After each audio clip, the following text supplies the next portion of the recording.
आज का हमारा टॉपिक है ट्रांसफार्मर क्या है। तो देखिए ये हमारा ट्रांसफार्मर हो गया।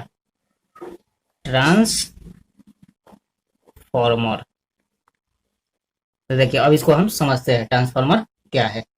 देखिए ट्रांसफार्मर एक ऐसी युक्ति है, यानी कि एक ऐसा डिवाइस है जो प्रत्यावर्ती धारा एसी करंट के वोल्टेज को कम तथा अधिक कर सकता है तथा एक परिपथ से दूसरे परिपथ यानी एक स्थान से दूसरे स्थान तक वो भेज सकता है। इसे हिंदी में परिणामित्र कहते हैं। तो चलिए हम जान लेते हैं ट्रांसफार्मर का कार्य और सिद्धांत। इसका सिद्धांत क्या है, तो देखिए हमारा ये पॉइंट एक ले लेते हैं। इसमें हम ले लेते हैं ट्रांसफार्मर का कार्य और सिद्धांत। तो इसका आंसर हुआ, देखिए ट्रांसफार्मर का सिद्धांत क्या है कि ट्रांसफार्मर म्यूचुअल इंडक्टेंस के सिद्धांत पर कार्य करता है। म्यूचुअल इंडक्टेंस के सिद्धांत पर वो कार्य करता है।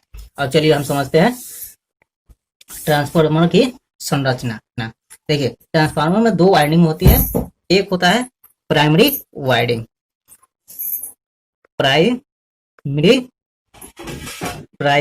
प्राइमरी वाइंडिंग, ये हमारा प्राइमरी वाइंडिंग हो गया, ठीक है। और दूसरा हमारा होता है सेकेंडरी वाइंडिंग,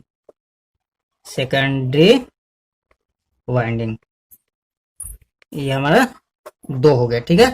प्राइमरी वाइंडिंग और दूसरा सेकेंडरी वाइंडिंग।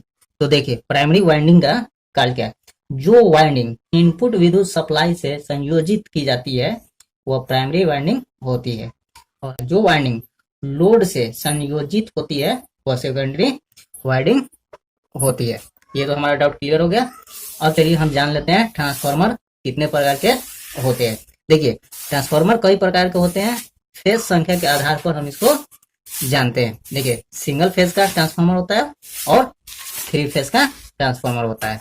ये तो हो गया हमारा ट्रांसफार्मर की संख्या,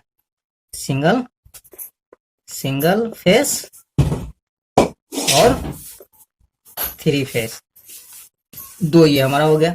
अब देखिए हम समझते हैं यहाँ आउटपुट के आधार पर समझते हैं। देखिए स्टेप ऑफ आउटपुट के आधार पे हमारा पहला है स्टेप अप और दूसरा हमारा ये हो गया स्टेप डाउन, यही ना होगा स्टेप डाउन। तो देखिए स्टेप अप का मतलब क्या है। इस प्रकार स्टेप अप में इस प्रकार के ट्रांसफार्मर में कम वोल्टेज की विद्युत ऊर्जा इनपुट की जाती है और आउटपुट में अधिक वोल्टेज की विद्युत ऊर्जा प्राप्त होती है। देखिए इसमें हम ये जो हमारा ट्रांसफार्मर है, इसमें जो वहां से जो ट्रांसफार्मर में जो लाइन आ रहा है कम आ रहा है। स्टेप अप में वोल्टेज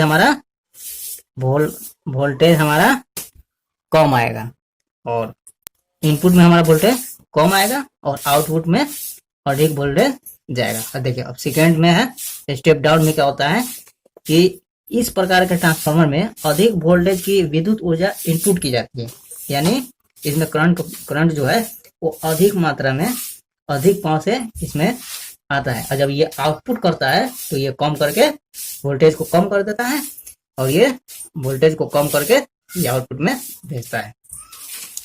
ये तो हमारा हो गया स्टेप अप और स्टेप डाउन। अब देखिए हम यहाँ समझ लेते हैं ट्रांसफार्मर कैसे काम करती है। देखिए ट्रांसफार्मर में जब प्राइमरी वाइंडिंग में विद्युत ऊर्जा प्रभावित की जाती है तो प्राइमरी वाइंडिंग के चारों ओर विद्युत चुंबकीय क्षेत्र उत्पन्न हो जाता है।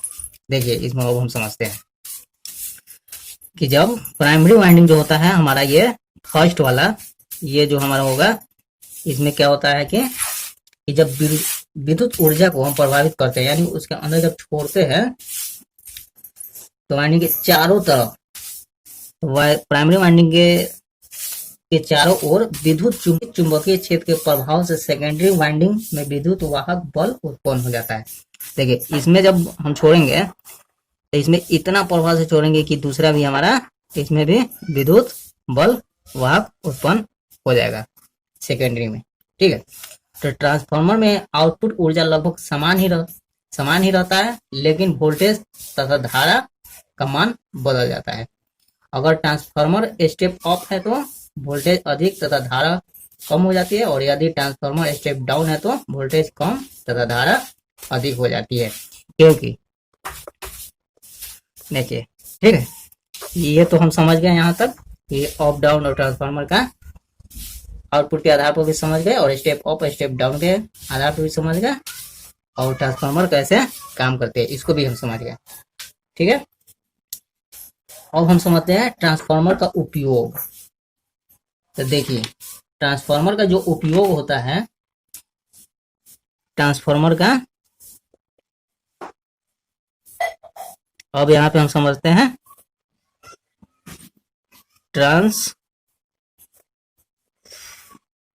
ट्रांसफार्मर का उपयोग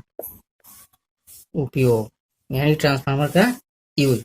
देखिए, विद्युत उत्पादन केंद्र पर उत्पादित विद्युत शक्ति के यानी करंट के जो शक्ति होता है, शक्ति के पारेषण करने के लिए इसे स्टेप अप किया जाता है, क्योंकि अधिक धारा के विद्युत ऊर्जा के लंबी दूरी तक पारेषण में अधिक ऊर्जा क्षय होती है। यानी देखिए, स्टेप हम इसलिए लगाते हैं कि इसमें लंबी दूरी की जो वायर होती है, लंबी दूरी तक हम इसको ले जाते हैं, लेकर जाएंगे, तो स्टेप अप का हम ट्रांसफार्मर का यूज करते हैं। इसमें यानी ज्यादा हानि होने से बचाया जाए। स्टेप डाउन में क्या होगा, ज्यादा इसमें हमारा वोल्टेज वहां से ज्यादा आएगा, वोल्टेज ज्यादा आएगा। देखिए, ये स्टेप डाउन है। स्टेप डाउन में क्या होगा कि ज्यादा वोल्टेज आएगा, तो लंबी दूरी में हमें इसका वोल्टेज ज्यादा नुकसान होगा। ठीक है, और स्टेप अप इसलिए हम लगाते हैं कि वहां से वोल्टेज तो कम आएगा, लेकिन यहाँ से बनाकर ये ट्रांसफार्मर पर जब आ जाएगा तो यहाँ से बनाकर ज्यादा भेजेगा, इसलिए हम ज्यादातर उपयोग स्टेप अप ट्रांसफार्मर करते हैं। तो उम्मीद करते हैं आप इस वीडियो को समझ गए होंगे। तो आप इलेक्ट्रिक संबंधित वीडियो देखना पसंद करते हैं तो यान इलेक्ट्रिक यूट्यूब चैनल को सब्सक्राइब करें और बगल में बेल घंटी दबा दें, जिससे मैं जो भी वीडियो अपलोड करूँ उसका नोटिफिकेशन आपको मिलता रहे।